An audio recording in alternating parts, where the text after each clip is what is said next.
Amados irmãos, a paz do Senhor. Terminamos o capítulo 16. As taças da ira literalmente estão completas e agora o mundo se prepara para atacar Israel. E é neste momento em que o mundo se prepara para atacar Israel que o Senhor desce e ocorre a grande batalha do Armagedon. Eu quero que você tenha ideia de um fato que é extremamente simples. Quando se pensa exatamente em um momento como esse, você tem que ter em mente aquele quadro maravilhoso que trouxemos para que você não se perca no tempo e no espaço. Olha que interessante. O Senhor Deus se revela aos pais pelos profetas, e daí vem todo o Velho Testamento. Quando Deus então quer falar absolutamente de forma direta ao homem, trazendo sua revelação final e definitiva, ele envia Cristo, e aí em Cristo nós temos a revelação final, definitiva e absoluta de Deus para a humanidade. Logo após, ele funda a sua igreja e ele, nos primeiros capítulos de Apocalipse, diz sobre o destino e o futuro da igreja. A igreja, sendo arrebatada, começa simplesmente o período que dura aproximadamente 2/3 do texto de Apocalipse, que é a grande tribulação. E aí, após, vem o milênio. Nós estudamos juntos que, se você não se esqueceu, o Senhor, antes de começar a grande tribulação, ele encerra o período da igreja, nos recebendo nos ares.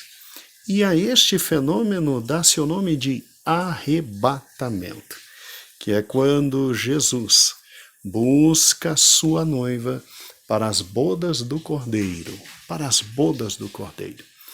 E aí, enquanto a igreja está nos céus com o Senhor Jesus Cristo, sim, amados irmãos, você tem a grande tribulação, e ao final dela, que é exatamente no momento em que todos os povos se congregam, depois que o falso profeta, a besta, ou seja, o anticristo, e o dragão enganam a população dizendo que todos os problemas advindos da segunda semana, da segunda metade da semana, com o derramar de todas as taças viria de Israel, cercam Israel, e aí Jesus desce e tem a grande batalha do Armagedon.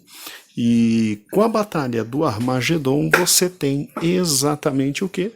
Você tem exatamente a segunda vinda de Cristo e o início do reino milenal.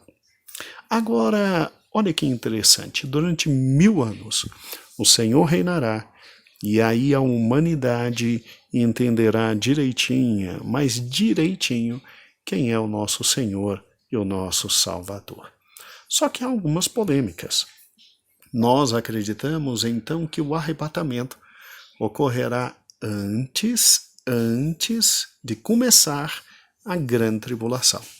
Nós somos o que a teologia chama de pré-tribulacionistas. Nós cremos que a igreja é recebida nos céus antes da grande tribulação.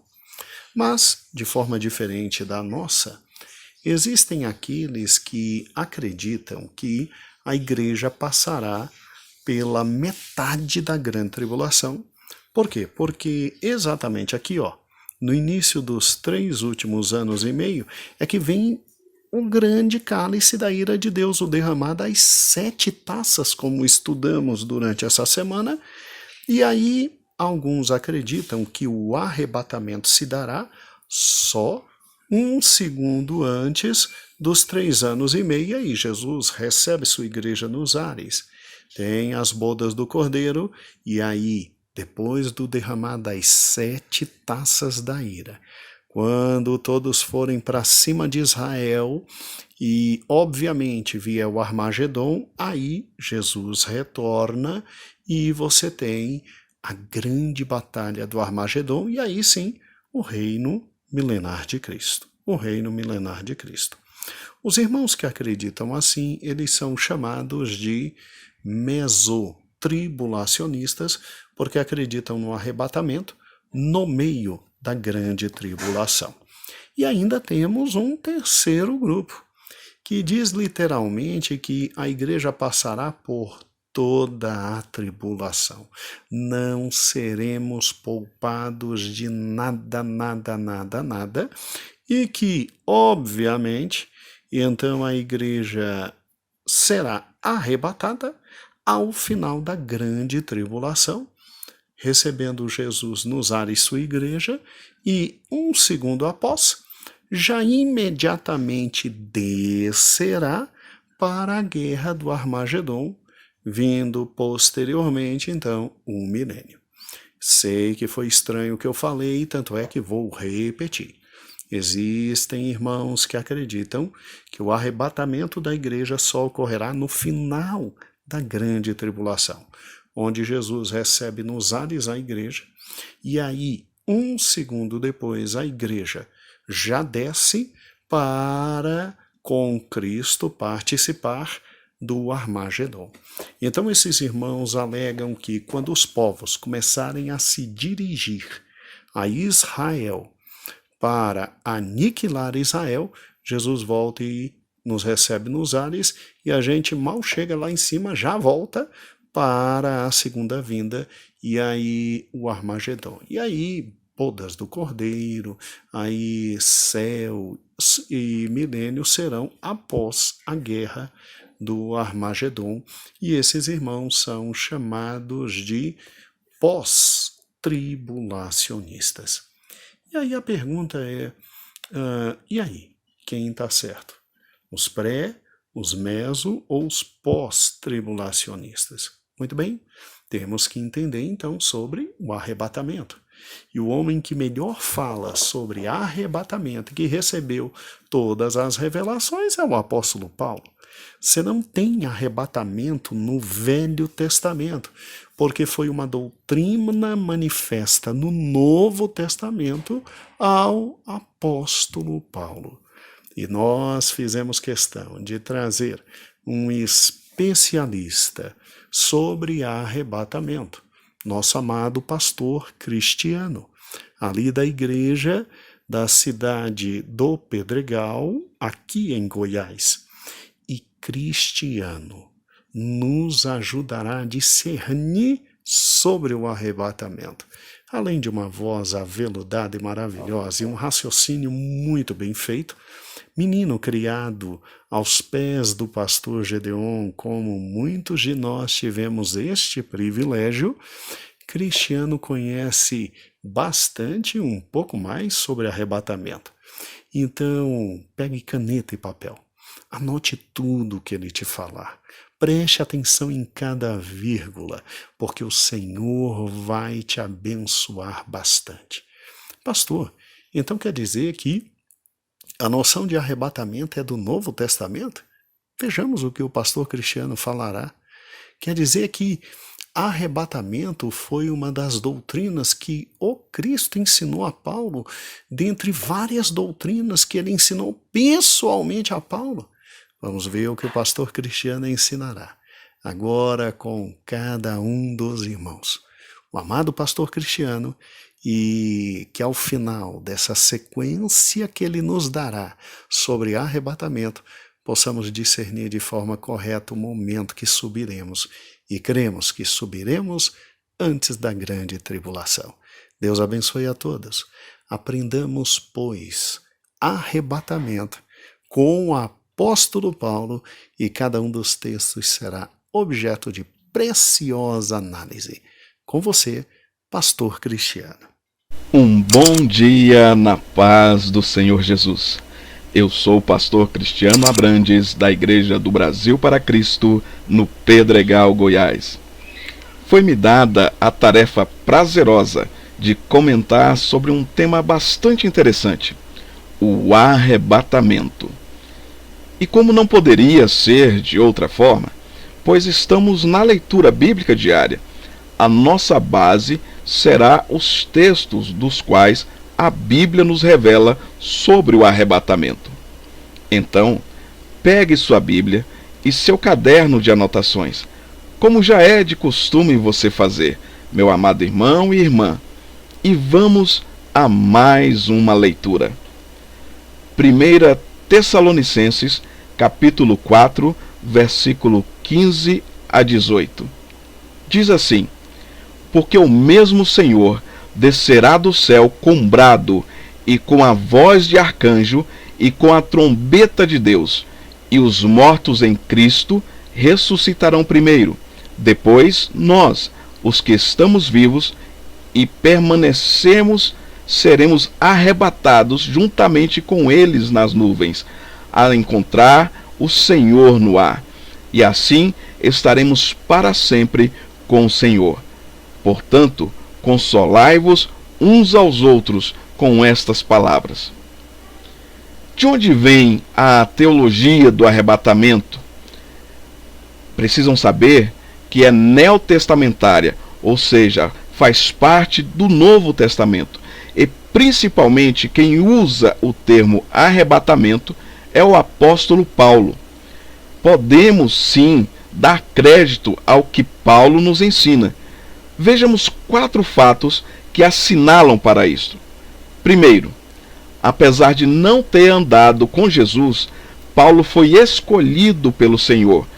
Em Atos capítulo 9, fala de como Paulo, conhecido como Saulo, se converteu. Paulo, então, se encontra cego e está hospedado em um local e começa um período de oração e jejum. E durante esse período, recebe uma visão. Ananias, um servo do Senhor, está em outro local e também recebe uma visão dizendo que era para ele receber a Saulo. Amados, estou resumindo a história, mas Ananias fica receoso porque sabia que Saulo era perseguidor da igreja. Daí, o Senhor fala para Ananias no versículo 15: fui eu quem escolhi Paulo, para levar o meu nome para os gentios, para os reis e para Israel. Foi o Senhor que escolheu a Paulo, com um propósito na vida dele. E se Jesus não tivesse escolhido, jamais ele teria realizado a grande obra que realizou. Segundo, o apóstolo Pedro dá testemunho acerca das cartas de Paulo, e principalmente sobre o que ele fala acerca do final das coisas. Em 2 Pedro, capítulo 3, versículo 15, podemos ver Pedro dizendo: prestem atenção no que Paulo escreveu em todas as suas cartas sobre estas coisas. Além de Pedro ser um leitor das cartas de Paulo, está dizendo para quem lê também buscar entender. E Pedro está escrevendo e dizendo exatamente sobre as coisas que acontecerão no tempo do fim. Em terceiro lugar, lá em 2 Coríntios, capítulo 12, Paulo fala de um homem que foi ao terceiro céu, onde Deus habita, e recebeu revelações inefáveis. Certamente, Paulo está falando dele mesmo. Isso significa que Paulo esteve lá na morada de Deus. Então, Paulo, mesmo que falasse dele mesmo, como em algumas ocasiões ele escreve dizendo: isso falo de mim mesmo.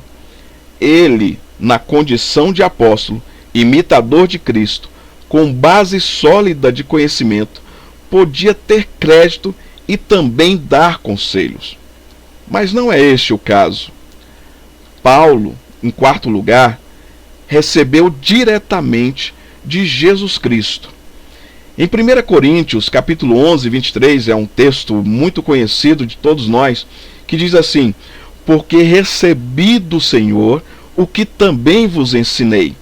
Ou seja, Paulo está dizendo neste momento que ele recebeu diretamente as instruções vindas do Senhor Jesus Cristo. E esse texto não é somente sobre a ceia, mas sobre todas as instruções que Paulo repassou para a igreja. Em outros momentos, como podemos ver em Atos capítulo 22, versículo 17 a 21, Paulo é arrebatado e Jesus fala com ele diretamente. Agora, podemos observar no texto que lemos em Tessalonicenses capítulo 4, todos os acontecimentos relacionados ao reino dos céus são muito organizados. Existe ordem, não tem nada bagunçado, feito de qualquer jeito. Observe que tem uma sequência neste acontecimento. Com brado de Jesus Cristo, com voz do arcanjo e trombeta de Deus. 3 sons fortes e poderosos. Vai ser ouvido. Mas quem vai ouvir estes sons? Quem vai ouvir o brado de Jesus Cristo? Quem ouvirá a voz do arcanjo? Quem vai ouvir a trombeta de Deus? Somente os que estarão preparados para o arrebatamento. Os que morreram em Cristo e a igreja preparada, sem mancha, sem mácula. Os que dormem ressuscitarão primeiro. Olha que interessante esse texto. Parece ser a mesma forma como Jesus fala a respeito da filha de Jairo, o principal da sinagoga. A menina estava morta, mas quando Jesus chega, fala, ela dorme. Depois Jesus fala, Talita cumi, que significa, menina, levanta. E logo em seguida, a menina levantou e ressuscitou dentre os mortos. Meus amados, Jesus pode ressuscitar o morto com a mesma facilidade que nós temos para acordar alguém que está dormindo. Por isso que Jesus fala, ela dorme, porque para ele, dormir ou morrer é como se fosse a mesma condição. Portanto, ressuscitar os que morreram em Cristo não será problema para aquele que tem todo o poder no céu e na terra. Corpos transformados significa que não seremos espíritos, teremos corpos, teremos consciência e lembrança. Tem vários textos bíblicos que falam sobre isso, mas basta analisarmos o exemplo de Jesus, que a Bíblia fala que ele, Jesus Cristo, é o primeiro da ressurreição. Vejamos em João capítulo 20, do versículo 26 a 29, no qual Jesus, depois de ressuscitado, ele recebe um corpo glorificado, ele aparece para os discípulos, ele não é um espírito vagando, Jesus tinha consciência e tinha lembranças. Meus amados, não teremos pesar. Aquele pensamento, mas e fulano, mas e Beltrano, mas e Cicrano, que não está aqui comigo, aquele meu parente, que não subiu ao céu comigo. Nós não teremos esse pensamento, esse pesar no coração sobre aqueles que ficaram. O que teremos é gozo de estarmos com o Senhor. Em Salmos capítulo 16, versículo 11, diz assim, mostrar-me-ás a vereda da vida, na tua presença há plenitude de alegria, à tua mão direita há prazeres para sempre. Aqui o salmista está falando exatamente do momento em que se encontrar com o Senhor e passar a habitar com o Senhor. Lá haverá alegria e prazer e gozo para sempre. O texto de Tessalonicenses ainda nos mostra que o encontro com o Senhor será nas alturas. Importante isso para diferenciarmos a vinda do Senhor para o arrebatamento e a vinda do Senhor para resgatar o povo de Israel e implantar o milênio de paz. Nesta vinda do Senhor para o arrebatamento, Jesus Cristo não pisa na terra. A igreja será levada para o encontro com o Senhor nas nuvens. O arrebatamento é a vinda de Cristo para resgatar a igreja. Já na vinda de Jesus Cristo para resgatar Israel e implantar o milênio de paz, Jesus Cristo pisa na terra. A partir do arrebatamento, estaremos fisicamente para sempre com o Senhor. Participaremos de uma grande festa chamada Bodas do Cordeiro, onde a noiva, chamada Igreja, será entregue para o noivo, que é Jesus Cristo. Imaginem a grande festa preparada por nosso Deus. Nenhum dos problemas pelos quais passamos na terra existirá nos céus. Haverá um tribunal e um julgamento das nossas obras, não para sermos condenados, mas para recebermos galardão e coroa. Estaremos diante de Deus, nosso Pai, e do Cordeiro, enquanto a ira deles for derramada sobre a terra durante a grande tribulação. Por causa do amor dele, que recobra nele, que se opere a justiça. Que o Senhor vos abençoe e até a próxima leitura, se Deus assim nos permitir.